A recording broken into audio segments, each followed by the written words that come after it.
Hi everyone, I'd like to warmly welcome you to the Asian Monologues. My name is James Chen. I am the Vice President of Programming for the Asian American Student Union.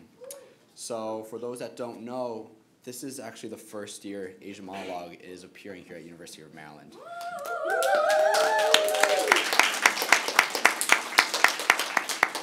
With that being said, I'd like to give a big shout out to Melanie here and her whole committee that has been putting endless and timeless work into this.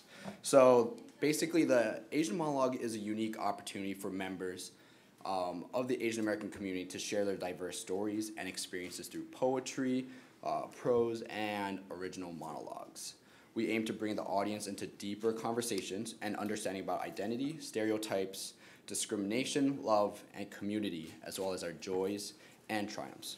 So before we start with the show, I'd just like to run over a few quick things.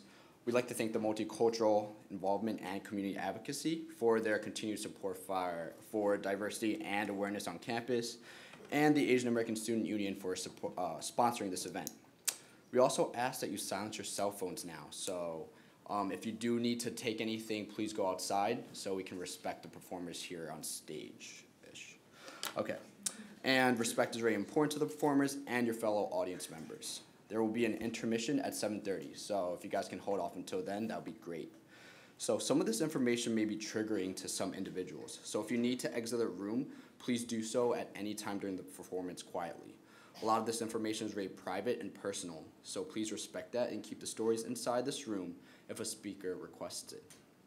So I'm gonna need to ask a favor of everyone. If everyone can please just snap. Just show me you can do it.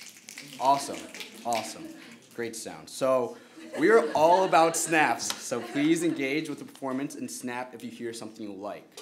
Of course, at the end of the performance, please clap away and show your appreciation. I'd like to thank you so much for coming out tonight. Our program will be roughly 1 hour long, so we hope you enjoy the show. And here's our first performer of the night, Melanie Ho.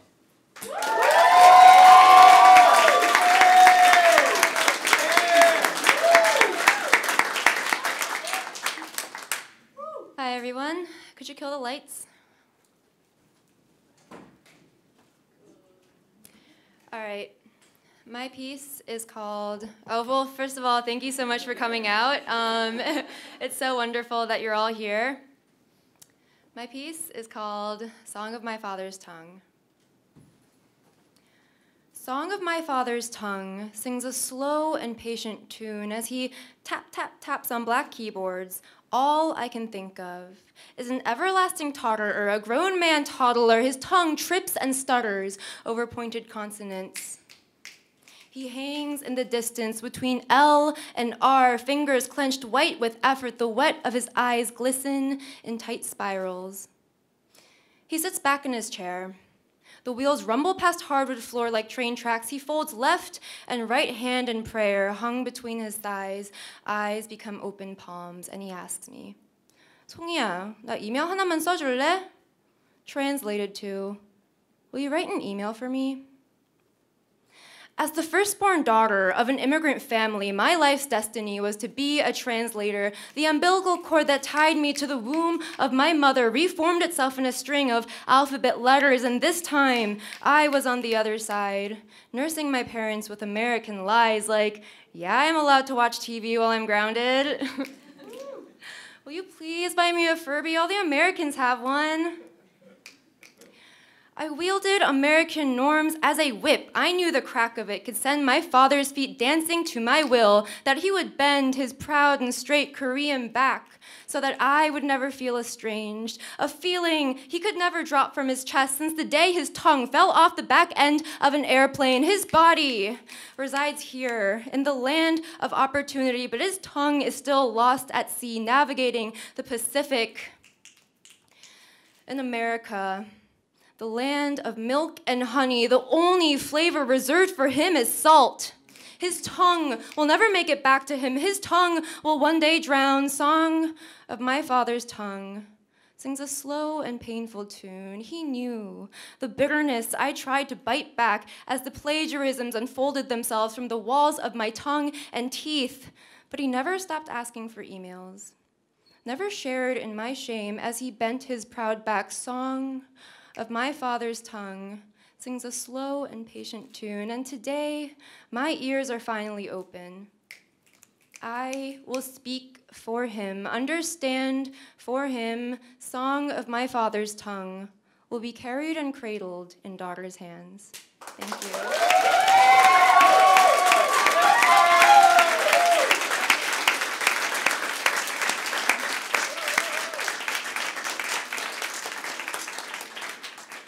So thank you so much for coming again. I thought that was relatable to a lot of people, especially if your parents are immigrants. You find out that your parents aren't perfect at a pretty young age because of the language barrier. And for me, it was a hard thing to accept. I held it against them for a very long time until finally realizing that it was probably the biggest sacrifice they could have ever made. Just to be marked with an accent for the rest of your life and to be lost in a land where your children are so familiar. And so, thank you for listening.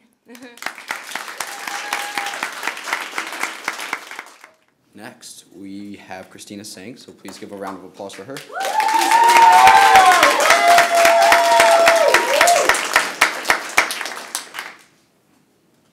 Hi, everyone. I'm a bit taller, but hi, everyone. More? No, that twisty thing. Move your right hand down. There you go. Oh.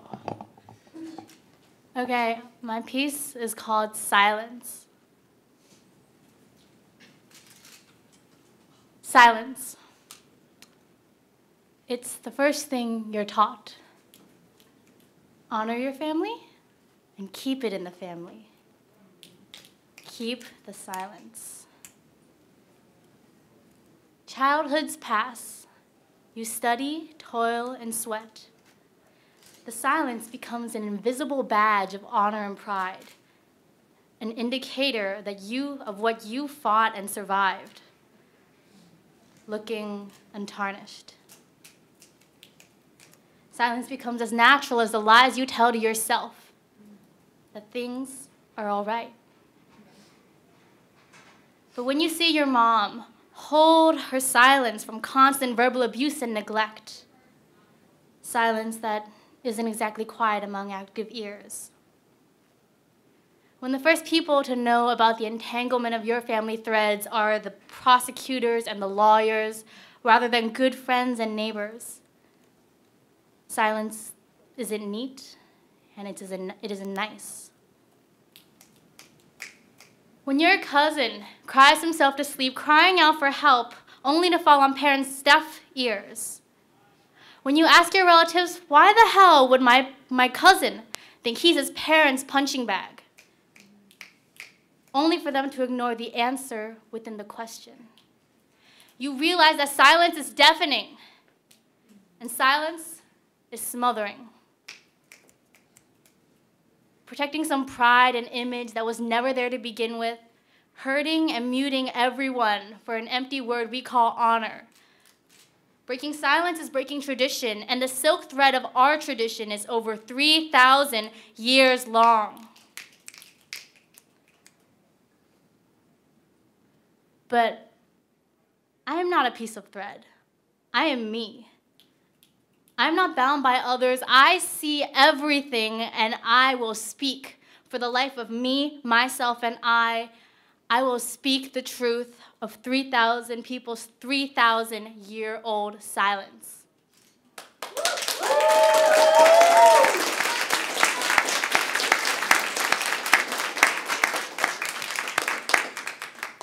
Hi, everyone. My piece today really speaks out to the fact that silence permeates our Asian American communities. We believe that we must uphold honor. We have to keep everything that goes wrong in our lives and our families quiet so that everyone else will think we're perfect. And I really think this is really harmful for us. We can never really solve our problems if we hide it, if we bury it. And this problem is really particular to the Asian American community. The word save face comes from the Chinese word diulian. you literally drop your face. Because that's all that matters, right? The appearance. And I hope that one day, at least as an Asian American community, we can get past that. We can break through that. Thank you. Next, we'd like to actually move on to short poems. And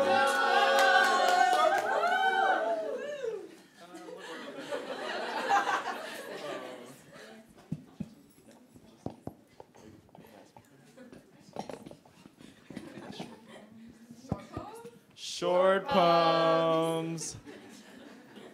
To my friends, to my Asian friends who judge me for eating Panda Express. I could give two fucks about what you think about me eating Panda Express. It's not authentic, but it's perfect. Short poem.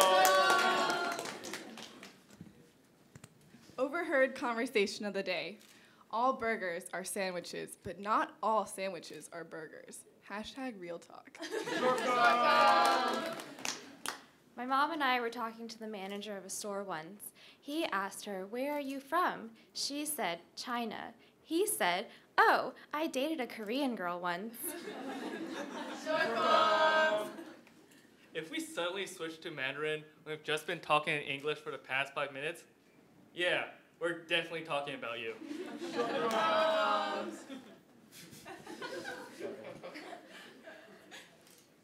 So I asked my dad one day how his day was, and he told me he saw one white lettuce that he really liked. It took me a while to realize he was really trying to say Lexus. Short poem. So, I hugged Kevin from behind once at the diner, but it wasn't Kevin. Hugged.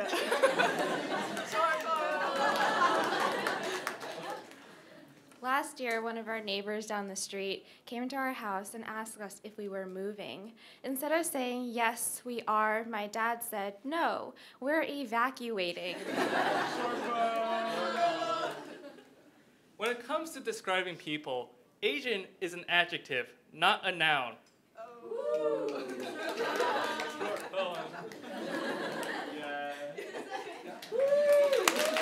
up next, we'll be going back to our regular performances, and we'll be having Christine Sim come up.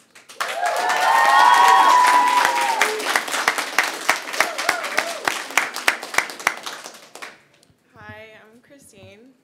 My piece isn't titled, and I will let it speak for itself.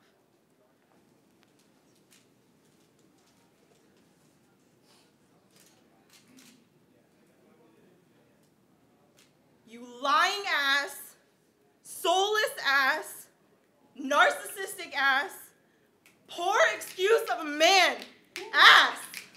Woo. Yes, I'm talking to you, Baba. Oh, but I'm not supposed to say these things, right? Because you're the man of the house, right? Because you run everything, and because you matter and no one else matters, right? Bullshit. So many times I've tiptoed around your blatant lies so that I don't disrupt anything, so that I don't cross that line, so that I don't disrespect you. But how can you be so entitled to respect when you don't respect anyone yourself? You want to call me your daughter, but you don't want to parent me. You want to be respected as a man, but you have always and always will act like a boy. I can still remember that look on your face when I refused a hug from you. As if I had just slapped you right across the face, and believe me, I would have loved to. You asked what? I don't get to hug my own daughter anymore? Fuck no. Not after all you've put me through. How can you still call me your daughter when you don't know the first thing about me? I'll bet you still think I'm that quiet, do as you say, never question your actions, little girl. But that was before you ruined this family. Your infidelity, your gambling, and your lies, they've changed me, they've molded me, they've made me angry. So you can't blame anyone but yourself for this anger I have towards you. I can still hear you saying those vomit-inducing words. She may be shy, but my dick was still hard as wood. Did you think I couldn't hear you? Did you forget I could understand Cambodian too? What kind of dad talks about the second life he's living in front of his own daughter as we're on our way to lunch? And that time you picked me up from ballet with the man you said to call uncle with the poker table set in the back of your trunk. Did you think I was blind? Or was it that you didn't care anymore? Because I found the receipts from the casinos more frequently, but I saw you less and less. And in the days you didn't come home, did you expect us to welcome you back with open arms? Did you want me to kiss the ground you walked on? See, my anger is fueled by you and everything about you. Everything you are and everything you think you are makes my blood boil. But you know what makes me angrier? Is the fact that you've now labeled me that girl with daddy issues. See, I refuse to be that girl. Since that day, I refused to hug and yelled back at you. I've never felt freer. Calling you out on everything you did was every weight being lifted off my chest. And when I tell people now about how I don't have a dad in the picture, I say it with no hesitation. I have no second thought. In fact, I like my life better this way. I've gotten to where I am today without you, and I'm for damn sure going to where I need to without you. I'm moving forward with those I know who will go through hell and high waters with me, and you're not one of them, and I'm okay with that.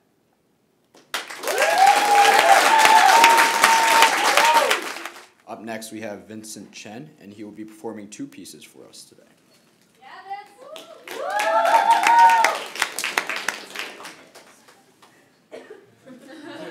So I know this is Asian Monologues, but for anyone who's ever felt like they had to speak for someone they have no relation to, I hope you can take a little out of this. It is called attribution error. My favorite days in high school were film days. You know what I'm talking about? When you go into the classroom, and the lights are off, and the TV's on, and you just know. You don't have to get out your notebook for another hour. One day, we were watching a film about Tibet in French class. I didn't care. Film day is film day, right? As we were watching this film, my teacher started asking me a couple of questions. Didn't the Chinese government destroy all the Buddhist temples? No, madame. A lot of them are actually historical sites. Well, I thought the Chinese government made religion illegal. No, madame, but I really don't know that much. So why are you killing all the Tibetans then?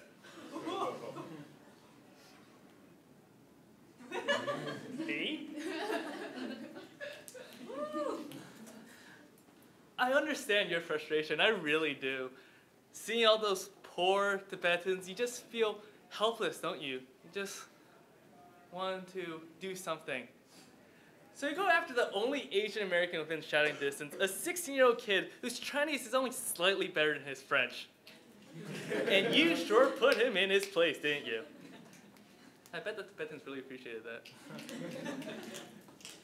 And I know this is an isolated incident. She's just some random person put in charge of hundreds of students, education, and cultural broadening. But if you're going to pencil me in, then you better sharpen that pencil because I've got tough skin that bore the brunt of tougher marks. And from the arrows of the narrow-minded, I have bind together this suit of armor. To all your ignorance, because nothing more than drops of rain. My skin is not a pledge of allegiance. My name is not a bow of deference. My mind is sovereign land, and it is a dictatorship. Does not speak for anyone but me.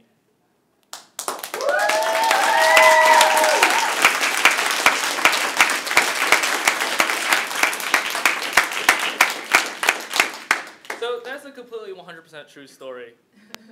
And I mean, like I said, I don't want this to be just, oh, this is an Asian experience. This is for anyone who's ever been asked to speak for their race, their gender, their sexuality, their religion, you know. This might be Asian monologues, but these are individual voices here. So my second poem is actually the first piece I've ever performed. I performed this at Mixed Monologues for those who are there. Yeah. And it's called Red Lines.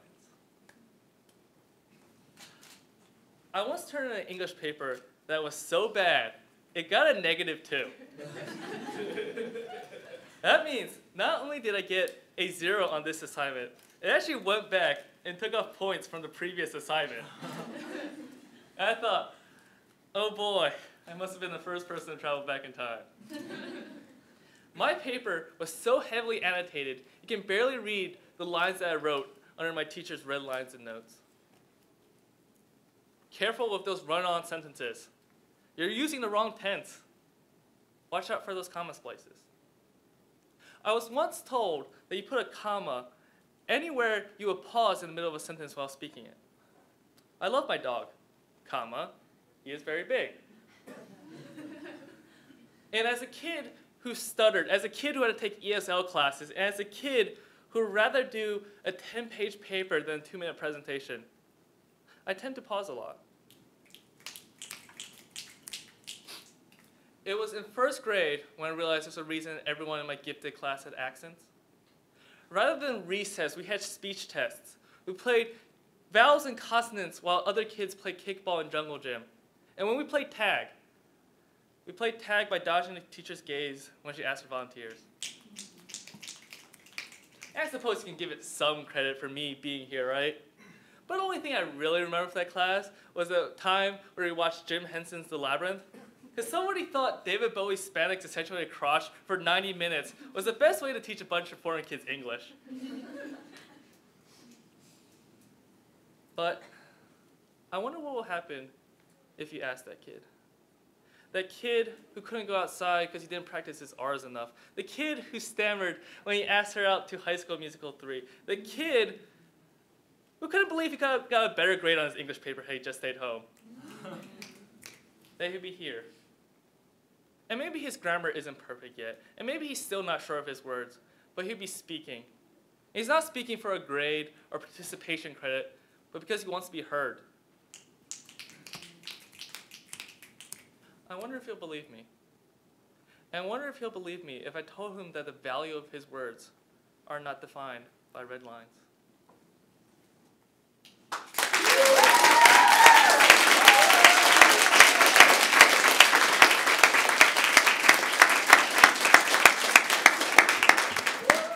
So that's also a completely true story. And I just wanted to write that for everyone who's felt like maybe their language or how they talk, you might not have an accent, but maybe you're not comfortable in the way you talk. And, you know, the things you have to say are not measured by how confident you say them or how accurate you say them.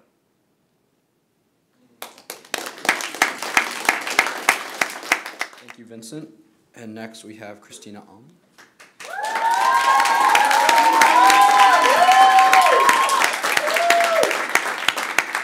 I'm freaking out. Is this high enough? Okay. Okay.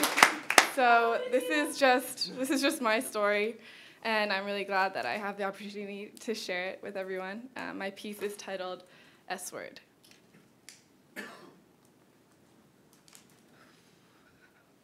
I've contemplated for years now if I would ever tell my story. If I would ever have the courage to speak these words and to make a difference, because I know it could to someone, but to my expense. Because if I offer, as I do now, the scars of my past, to you they are no more than lines of words of someone else's story. You can take those words and toss them away as lightly as they came, when the weight to me is 3 years of torture. To tell you my story means to feel these buried words leave the corners of my mouth and to watch them enter the ears of passerbys who I know nothing about, and then see those words flicker away like nothing. When to me, that nothing is the ammunition that can destroy every piece of me. That nothing is the bomb that can be dropped on just me alone, leaving me to simmer and burn in the aftermath of radiation as the city around me continues along just fine. One could shatter me and have no clue if using these words against me, these words I now give you. My story begins in my second semester of college. I was as naive as you're supposed to be. I was as naive as everyone denies to be.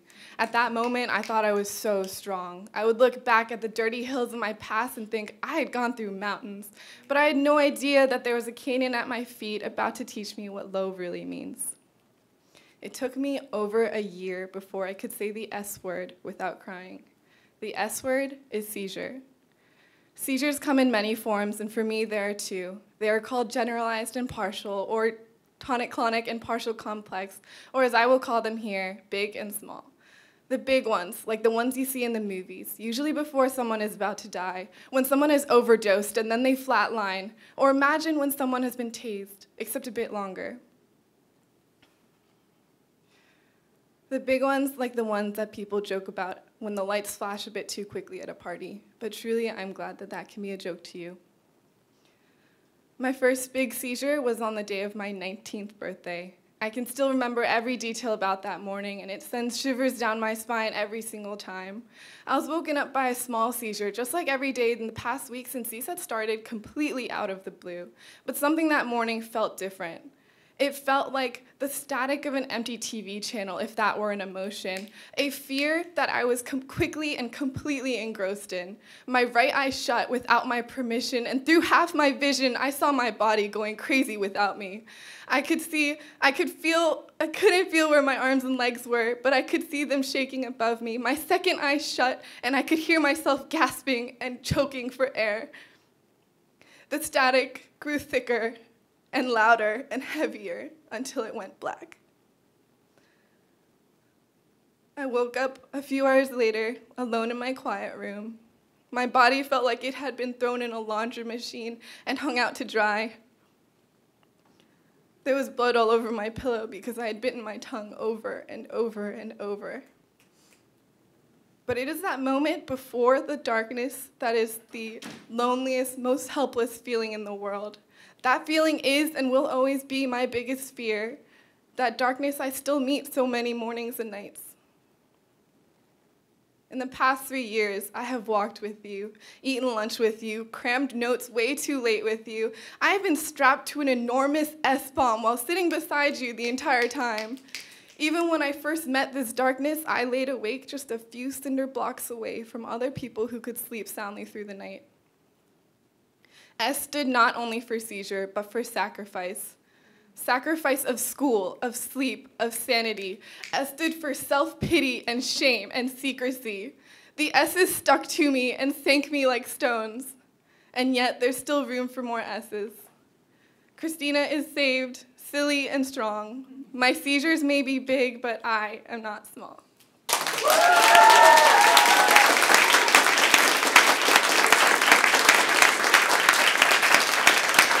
Thank you. Did you know that 1 in 26 Americans are affected with epilepsy, and 30% of people with epilepsy, including myself, are pharmacoresistant, meaning that no matter how much medication they take, the seizures don't fully stop. I have no understanding of where my seizures came from, no family history or anything, so it just gives it just says a lot about how much research still needs to be done, and it's taken me a lot to get to this point to be able to tell, random people about my story, but I hope that now with more courage that I can give people a reason to care about this issue. Thank you. Thank you for coming back. We like to begin the second part of our show. With that being said, we will be having Amanda Wang starting us off. Yeah,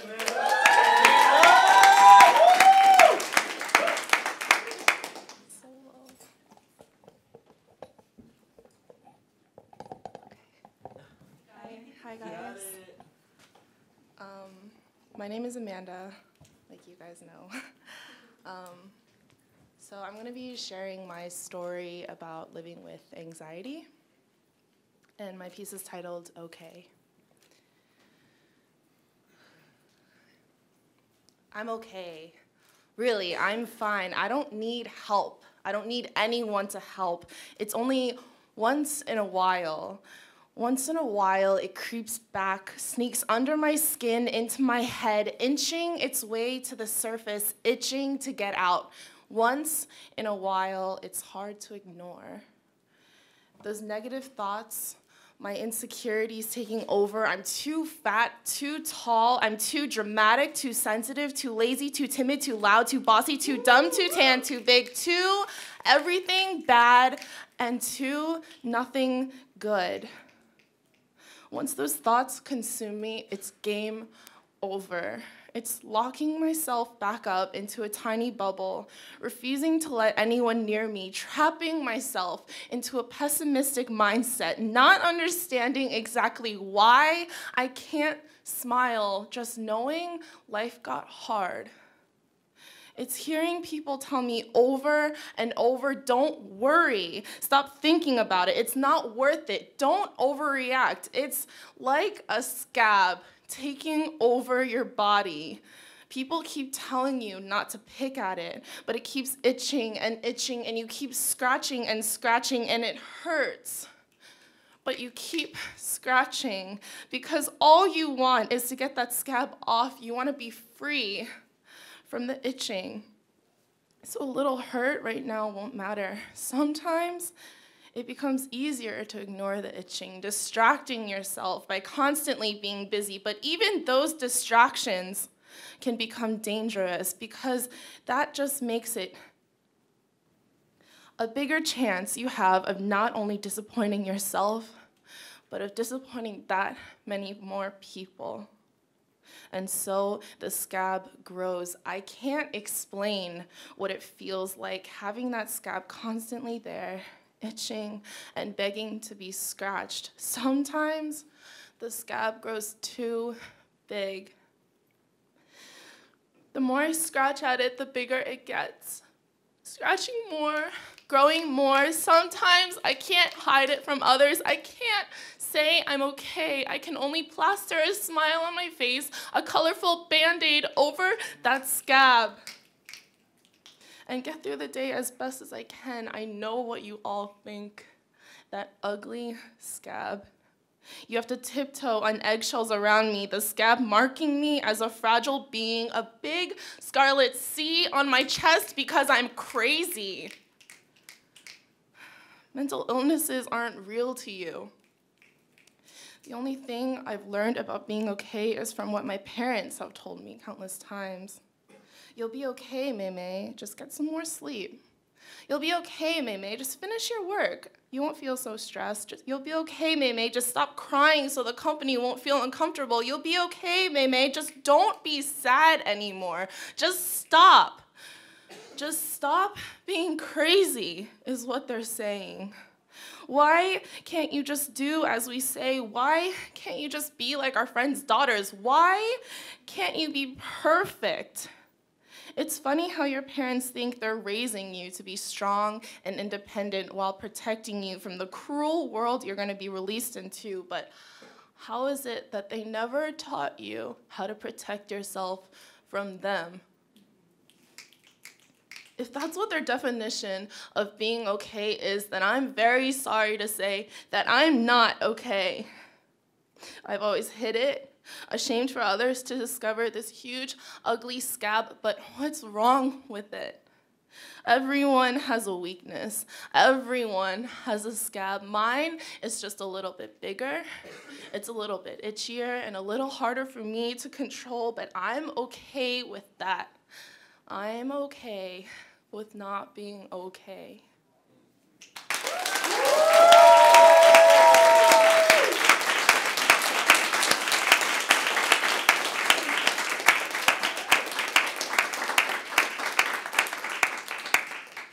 Thanks. I think mental illnesses especially are really hard to talk about, especially in an Asian family. You grow up, no one wants to hear, you know, you have a crazy daughter, you want to hear your daughter got into college, not your daughter is going to psychiatrist.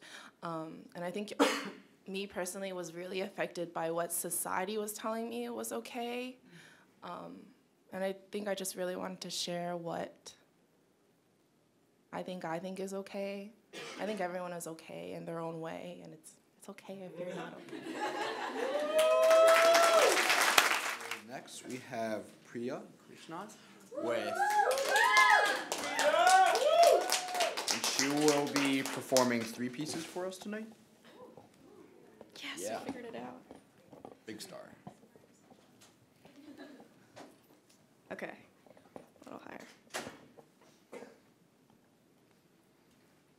Hi everyone, I'm Priya. My first poem is called Dark Matter, And this is a poem for anyone who has ever struggled or grappled with conforming to American ideals or standards of beauty. Dark matter.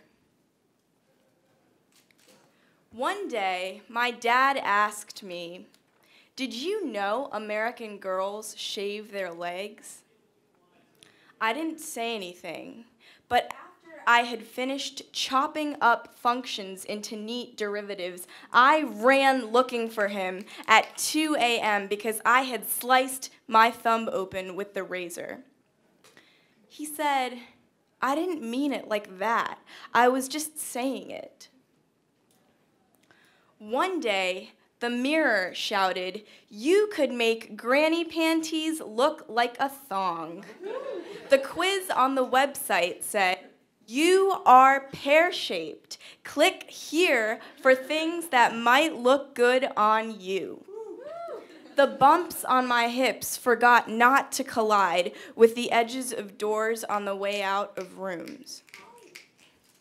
One day, my best friend and I went to a club. She was disco ball. My hair was towel for all the sweat. My skin absorbed every pinprick of light that lanced off the wall and zinged off her. I was not fluorescent. I was hungry for stars, gulping light in my jaws like an overzealous planet. I asked the bartender for some coffee. I wanted to spill it on my arms and watch it disappear without staining. One day in Boston, I sidestepped 31 coffee shops and peered through the window of an Indian food store because I missed the taste of MSG-flavored noodles. The shopkeeper's hands reminded me of the careful way my mother separated basil leaves before putting them into the simmering pot. The shopkeeper was dumping the night jasmine with its drooping flower heads from the windowsill into the garbage. The shopkeeper was looking in the mirror. She was putting blue contacts over her pupils. She saw me staring in the window. She flipped the open sign to closed. She poured cream into her hand and began to lighten her cheeks. Thank you.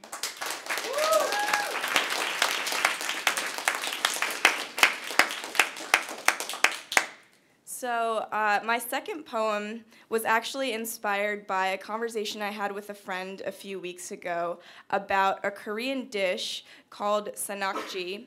And this is actually a dish consisting of live octopus. And the way that it's prepared is that the octopus's head is chopped off and the tentacles are served on a plate. Sorry, can you hear me? Okay. They're served on a plate with seasoning, and they're still wriggling and squirming because of the salt. And so the attraction of this dish actually comes from feeling the tentacles, the suction cups on the tentacles, trying to crawl up one's throat while... Okay. It's going in and out. Okay. So the attraction of this dish comes from the feeling of the suction cups on one's throat while one is trying to swallow them.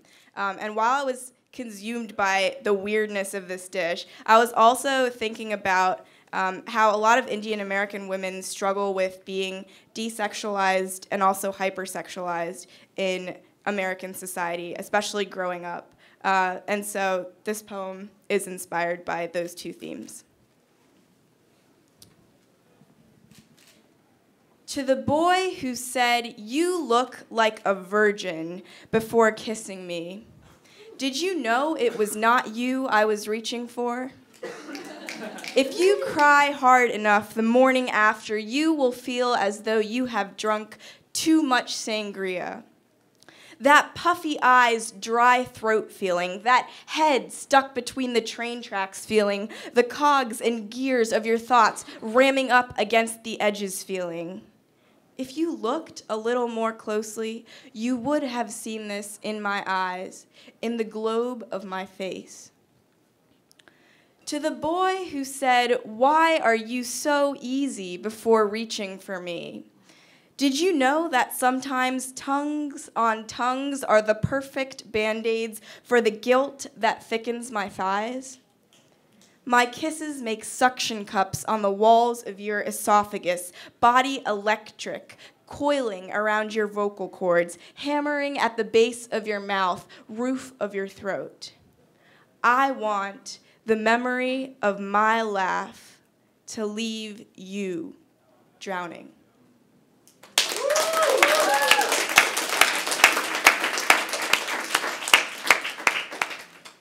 So this last poem is in memory of the 2012 Delhi gang rape victim. She was a 23-year-old physiotherapy student named Jyoti Singh Pandey, and while returning from a movie with a male friend, she was raped by several men and thrown to the side of the road and eventually died of her injuries that she sustained. But she became kind of a very big inspiration to women in India, and she's really helping change the laws and the policies on rape there and giving harsher punishments for rapists. The victim was nicknamed Nirbhaya, which means the fearless one, in order to protect her identity and also because of the vigor with which she fought for her life. And so this poem is a tribute to her. The bangles are thick, glittery.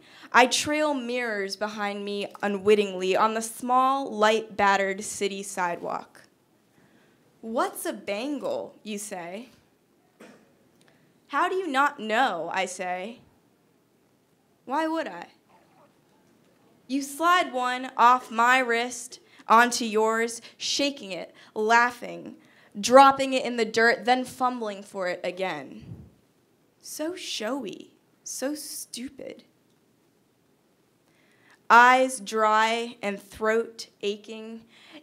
It's just like a bracelet, I say, but how can I explain the color that bursts forth from every corner of India? The yearning cry of the koil, rampant stray dogs, sweet garbage overflowing the rims of the riverbanks, wandering cows, incense a flurry everywhere, dust in my mouth and jasmine in my hair, the waist-deep water, the incessant honking of scooters, sizzling pakoras in roadside stands, smell of talcum powder, the night air that hangs so low on the terrace that you could pull it down to make a blanket, the call of the muezzin from the crumbling mosque. Aishwarya Rai with hourglass hips beckons with glimmer-thin silks, an outstretched finger, a wink. Damn, those Indian boys are lucky. How dare you gape at women you wish you could touch with your translucent hands, unknowing that their bodies are made of fire and spice, spice that slices your nostrils and throat into red, gold, bronze needles of an alertness, turmeric, cumin, saffron. And do you know what it really means to be one of India's daughters? If a man puts his hand on your thigh on a public bus, your voice dissolves in quicksand of ignorance. Maybe even several men. If you are beaten so hard, the city lights become stars. If your intestines are ripped out with an iron rod and you are flung onto the side of the road. Yes, there was a girl whose hands clawed at a vestige of life. Mouth resolute in its sharpness. She tells the boys to learn bangles, tells Aishwarya Rai to bring the dust out of the corners, fill our mouths, eyes with dust. She is the ashes, whispering from the Ganges. No more of this, no more. Thank you. Thank you, Priya. Next we have Anne Ha, who will be performing.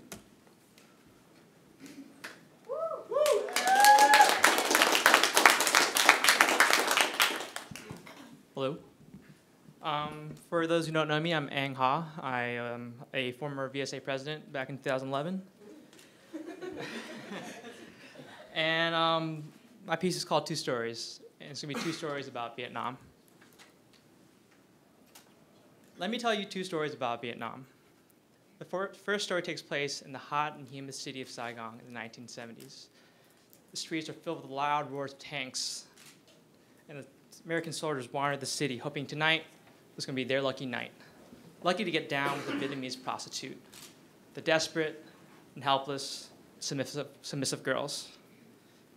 These girls with the false hope that they gave up their bodies for these men, that they'll be able to go back to America.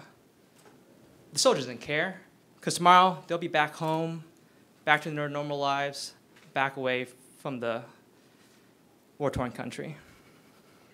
This is the fate that would fall on Kim, an orphan born from the tragedy of war, now working in a prostitution club. There she would meet Chris, the American GI, her beacon of hope, her first true love. Words of promise filled her heart that she would be able to go back to America with him, but those were all but empty promises. Chris left her with their child, a child half Vietnamese, half white, as viewed as an ugly reminder of what this war has done.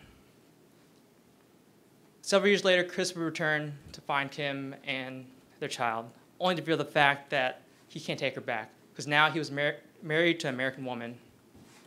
As a final act of desperation, she shot herself in the stomach and fell into the arms of Chris, making him promise that they would take their child back to America.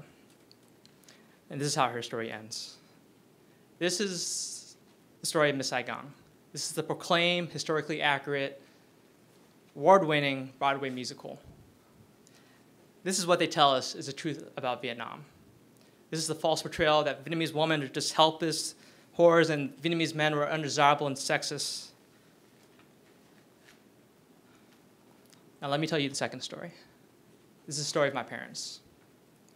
Born before the war and surviving the aftermath, my mother was sent to a re-education camp. The only education she received was how to dig deep trenches day in and day out in scorching sun till her back could take no more. Being in her head, she learned how to take apart an AK-47 and put it back together. Being in her head, she learned that the country she loved was no more. She found the courage to escape. She told me the story of how you would only travel at sunrise and sunset so you could follow your shadow as soon as you get lost, and you would never travel at noon. She got so far, but she got caught again to continue her labor. She escaped again, but this time would be her last. She boarded a boat to the Philippines, and she left her country and her family that she held dear to her heart. My father was not much different. He was born in a poor family, not having much, and he had to change his birth dates so that he would avoid the war. And to this day, he still doesn't remember it. He boarded on a boat to the Philippines as well, and about a couple weeks in, there were rumors on the boats that they were lost. And a few days later, the engine chokes and dies. Now he was at the mercy of the sea. Every day, you hear the splashes of water, not the waves against the boat, but the dead bodies thrown into the sea. You heard the hopes and dreams of people just like him, forever lost. But the worst is yet to come, as several days later, his boat shakes and crashed hard into the rocks. He was wrecked. He found the strength to survive on a wooden board, drifting, and finally, he found land. But the struggles didn't end there. As they made their way to America, they had no education or knew any English. They took any work they could, late night shifts, double shift, anything, so they could raise my brother and me. Instead of saying good morning to my father to wish him well off to work, it was always good night as he left off for his late night shift. He would come home in the morning at the crack of dawn, tired and stressed. It was a combination that grew anger and verbal abuse that he took out on his family. But I couldn't blame him. It wasn't his fault or ours. I understood that he wanted a better life for all of us, to make sure that the sacrifice that he and my mother made would not go to waste. And that was their strength and their courage that I'm standing here today to be able to tell you their story. This is the story that tells the truth about Vietnam, a true story that never gets told. Thank you.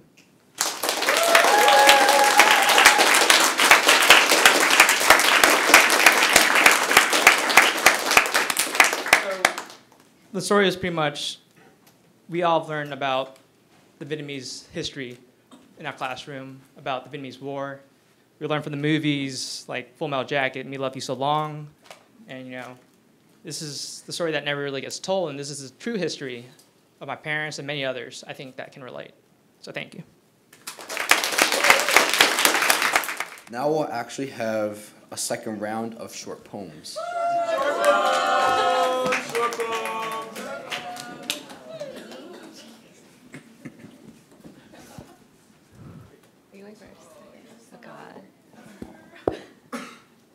Knock, knock. Oh, who's there? Short poems! I forgot we put. To the people who's used the word kawaii in everyday conversation.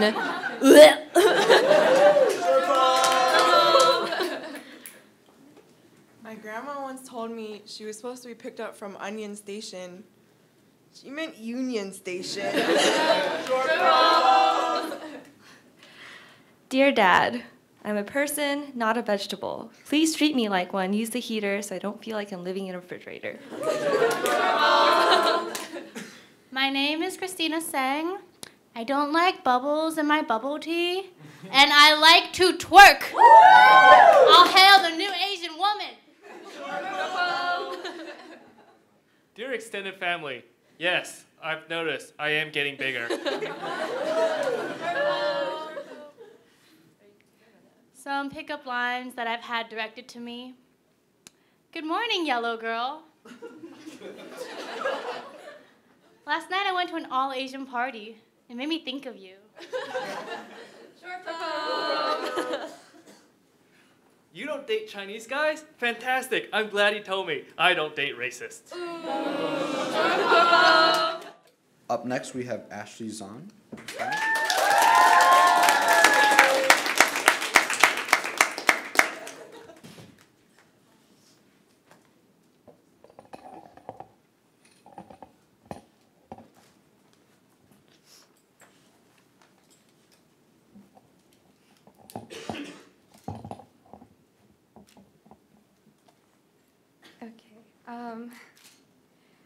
This piece is dedicated to my siblings, my older brother Jan, my big sister Nancy, and my little sister Christine.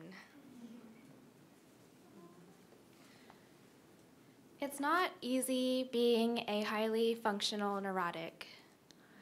I was 8 when I had my first existential crisis, 12 when I learned how to self-destruct, and 17 when I became disordered.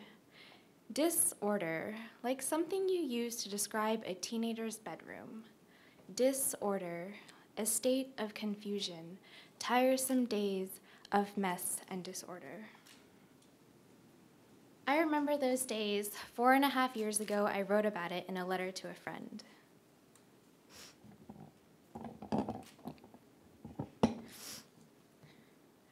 I was in such a bad mood today and yesterday because I kept thinking about everyone being sick and leaving me behind. I didn't want to be alone, and it took over my brain, and I couldn't stop thinking about it. I don't know what to do because this is the most out of control I felt in a while, and you know how when you're in this state, you can't really imagine getting out of it, not like in a definite, yes, this weekend will be better, you have something to look forward to sort of way, because I don't really feel like I have anything to look forward to. And it's scary because at least last week I had homecoming, and that kept me going, and I really don't know what's keeping me going right now. I think college is going to be awful. I don't think I'm going to make lifelong friends. I don't think I'll connect deeply with anyone or have a serious relationship or anything like that. I think I'm going to spend a lot of time realizing how lost I am in the real world and wishing that I was in high school again. October 2009. It's weird how things can change so much and still stay exactly the same. In 2010, I went to college, made friends, got good grades, and loved it. In 2011, I wanted to die. For 2 years, my life was a blur, a roller coaster of extreme ups and downs. I don't remember a lot of the bad times, but I also don't remember the good times. There are gaps in my memory, eaten away by sadness and malnutrition. I don't remember my first kiss with my boyfriend or when he told me he loved me. At age 20, I weighed as much as I did at age 13, but somehow I didn't want to think that this was abnormal. In fact, losing weight made me feel like I was finally fitting in, like I was making up for all the things I wasn't in the past or could never be.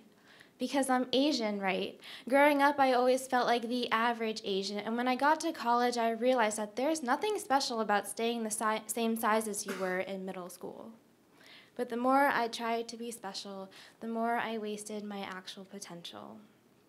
Many of us grow up under expectations and pressures to succeed, but we forget when it shifts from our parents' expectations to our own higher, stricter standards.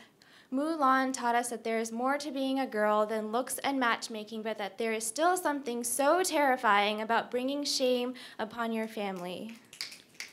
My parents, who had never bought into the game of whose kids are the best, gave me additional support and encouragement instead of additional pressure. But when you're in college, away from your parents and family, all that really matters is what your friends are doing. And suddenly, Facebook became an incredibly depressing place.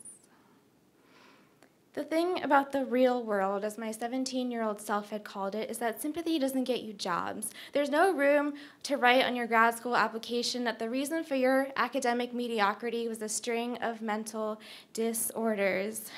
Not unless you want to get rejected, of course. I hated myself for not being the person I thought I was because I was losing my mind, and I hated myself for even thinking of that as an excuse. There's no way of saying that your mental illness was worse or harder to deal with without sounding like a whiny idiot. The only thing I was proud of was actually staying in school. A therapist once told me that I had to take a semester off or else I wouldn't get better. I might even get worse. 2 years later, I'm only a month away from graduating, on time, highly functional. Disorder isn't about messiness, it's about utter lack of control. Disorder is disease, and not all diseases are so easily cured, especially when the world tells you that you're not really ill, and even if you were, it's still your fault. No healthy person tells a diabetic that they know exactly how they feel. A year and a half ago, I wrote another letter, this time to myself. I am losing my mind. I haven't left my apartment all day. This wouldn't be such a problem if I'd actually been productive, but all I've done is gone to the bathroom, brushed my teeth, and done 1.5 loads of laundry. I take my clothes out of the basket. I inspect them for bugs. I put them in the washing machine. I put too much detergent in. I wash my hands. I sit in my room and wait for the cycle to finish, and on it goes. I'm so cold. It's 76 degrees in here, and I'm freezing in my pajamas. I put on a sweater, but I need them for the rest of this week because I can't wear my coat. Fuck, it's freezing outside, and I can't wear the coat that I brought to school because I'm terrified. I hung it up in my closet, and I don't think it's safe there, touching the walls where the bugs are. I tried to put it on once. I took it out and held it up and put it right back in the closet. I should eat. Maybe if I ate, I wouldn't be so irritated and tired and cold. Maybe things would be better if I gained some weight. I wish I could, but that's a whole other problem. It's 4 in the afternoon and I haven't eaten all day. I want to eat, but I'm not hungry, or I've convinced myself that I'm not hungry, or I will eat massive amounts and purge it all up in the shower. I told myself to eat 4 hours ago, but it still hasn't happened. Time just keeps on moving, and soon it will be time for bed again, and my stomach will be empty. Perfect. There's a magnet posted right by my desk that Mom gave to me. It has a quote on it that says, "Worry is like a rocking chair. It will give you something to do, but it won't get you anywhere." I'm not going anywhere. I'm sitting in my chair, crying and shaking my leg because I'm anxious and cold and waiting for my laundry to finish. November 2012. No one was there to congratulate me for using the public bathroom, for doing my laundry in one go, or for any of the banal, everyday tasks that threatened to derail me. No one knows or even has to know. As long as I still go to class, go to work, go to social events, I am okay. Highly functional. I had this thing back in high school. In a twisted sense of karma, I forbade myself from thinking any bad thoughts about other people, or else something bad might happen to me. So while my classmates complained about their teachers or made comments that would be interpreted in any way as judgmental, I told myself that I was a terrible person because I thought someone's shoes were ugly. The bad thoughts came unwanted before I could even stop them, but at least I could do damage control. No, you're the ugly one, you're the stupid one, and on it went. Over time, I allowed myself to be honest again, even if it meant being mean, because I finally came to terms with the fact that I'm just not a nice person. On the outside, I'm a nice girl, sweet, polite, and kind. It helps that I'm short and that I speak quietly. Nothing about me is intimidating. Nothing about me is even real. Because the real me is messy. The real me gets irritated easily and complains a lot and views the world as a shattered, empty glass that was never even full to begin with. I mask anger with sarcastic humor and insanity with quirkiness. I swept my disorder under the rug and into the closet until it felt like my mind was clean again. But clutter grows, and closet doors are not built for my baggage. Things leak through the cracks in the door and the frayed edges of the rug, and I don't know how much longer I can hide.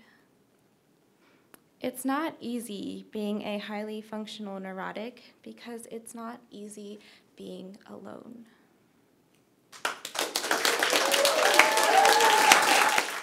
Next we have Kevin Chen.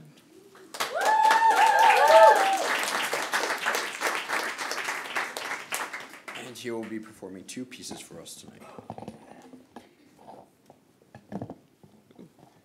Hello, everybody.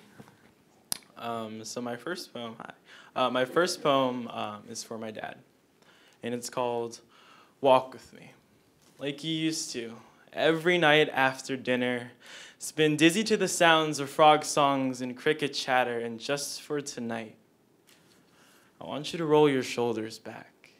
Let the earth slip down to your fingertips, and we'll pretend that all martyrs die from natural causes. Just for tonight, I want you to leave all the doors unlocked. See, we've picked up this habit of drowning all of our problems. They don't come up for air, but they never run out of breath either. You've always told me that you wanted a son. You tell me that men are not like women. You tell me that men bear the responsibility of a name that carries a millennium-old meaning from a generation's past. You built a marble house back in China with the name Chen inscribed proudly on the terrace. I'm sorry. My hands are shaking. I've been rolling regrets into boulders only to watch them unravel when I reach the summit. I'm sorry that after 5 daughters and 3 decades of working behind kitchens at carryouts that I was your answer. You made me promise that one day I'd find a wife. That one day I'd bring you grandchildren to live inside your marble kingdom. I'm sorry that I can't rewire the ventricles of my heart to flow the way that you wanted, that I'll never be able to love a woman, but understand that my definition of love isn't blind disobedience, so walk with me. And we'll forgo wishful weather for the forecast, trade our heirlooms for the constellations, string Christmas lights from Shanghai to Washington, D.C., run with me. Laws, traditions, conditions were meant to be broken, so let's imagine them done with. Let's imagine gravity done with. Let the tombstones drift from out of your pockets and run with me.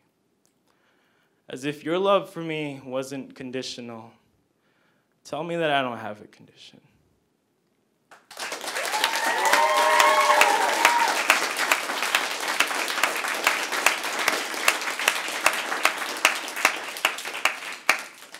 Thank you. So I wrote this poem a while ago, and it's a really hard topic for me to talk about, and I think it really is a big problem in the Asian community, being open about it. I'm actually still not out to my parents, but it's I've been told it's something that I can't change, that it's built into their culture. It's like a stubborn inheritance, and I don't believe that. I think we can change it.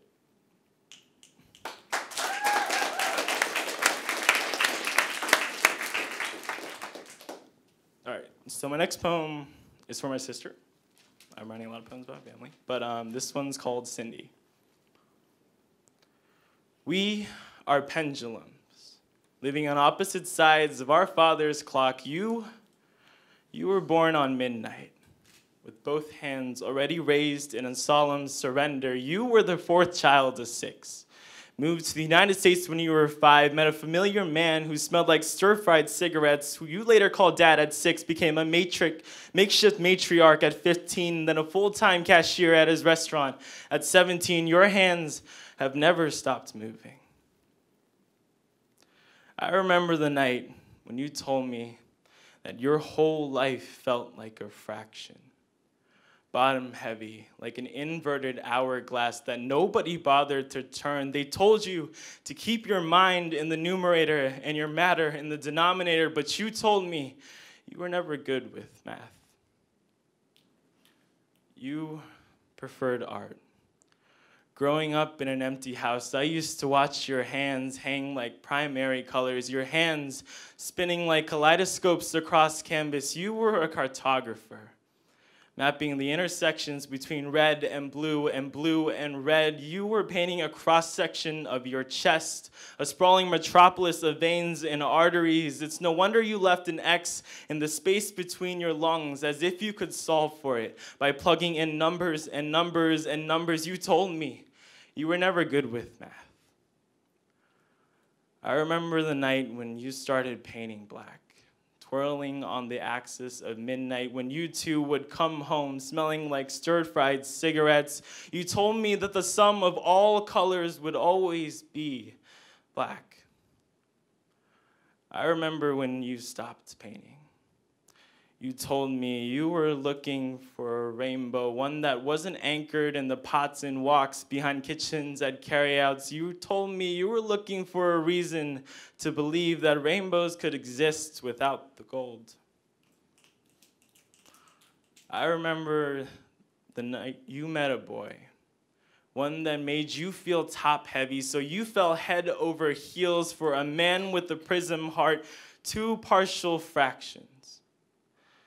These days, I've come to the realization that I was never really good at math either. I have this habit of always forgetting my order of operations, subtracting before adding, taking more than I could ever give back. These days, I find myself wanting to be more honest. No metaphor is ever suitable for the 3 words that I never said to you when you needed me the most. So let's start over. Have I told you that I've given up his dream of being an accountant? I'd much rather be a storm chaser, like one of those crazy guys on the Discovery Channel. I want to dive headfirst into the nearest twister. Set a picnic in the eye of the storm. I want you to meet me there. With rods and cones in hands, I know we'll find that rainbow.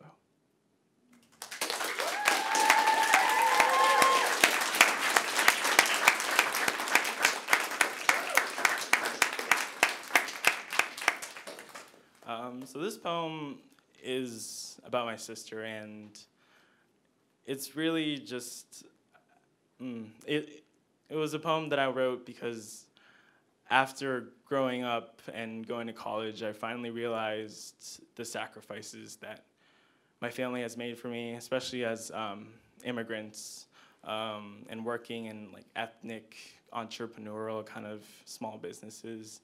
It's a hard life, and I think that it's something that needs more awareness, and so that's it. Thank you. And finally, the last performance for the night will be actually a duet between Melanie Ho and Kevin Chen.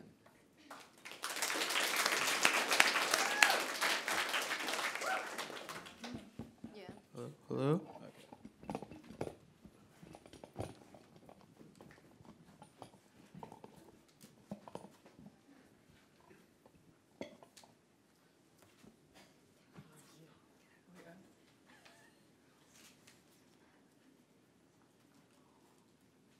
Resurrection. Despite the darkness of my eyes, the foreign shading of my skin, we belong in this country too. We bleed red, white, and blue.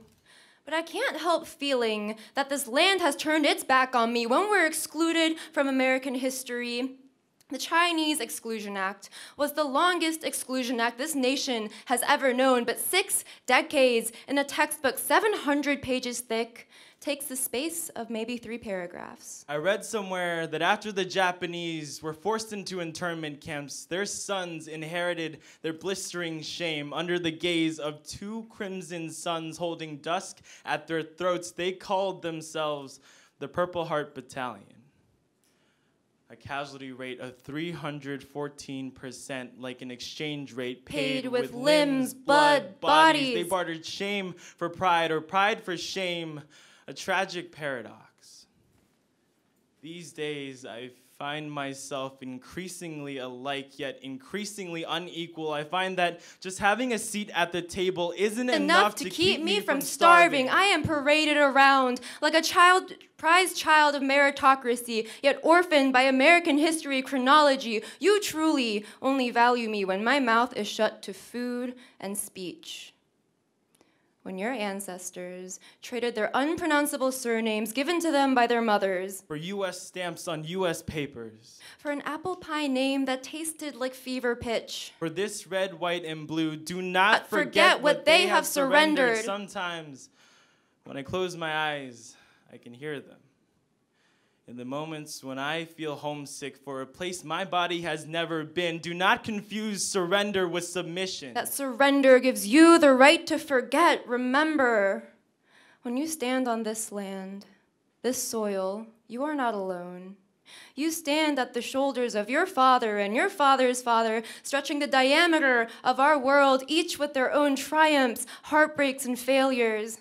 Do not admonish the sun for its equal love of the East and West, because it belongs to neither, and it belongs to all of us. Before you were a model minority, before you were a yellow peril, before you were a caricature, one-dimensional, you were Chinese, Korean, Taiwanese, Indian, Cambodian, Vietnamese. You are a nation's pride. Do not set fire to yourself just to keep them warm. There is more than one vantage point. We are a collection of lines, fingers intertwined. Do not let them tell us we are any less. Evoke our collective memories. This is a call to arms. This is resurrection.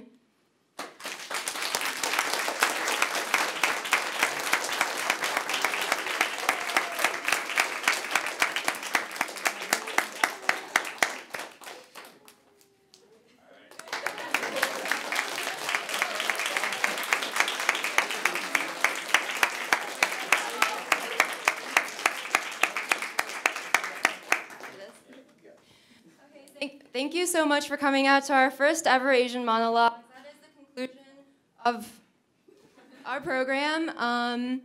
You guys are free to go now unless you want to stay behind and chat with us. You're more than welcome to do that, but otherwise, you guys can go. Thank you so much for coming.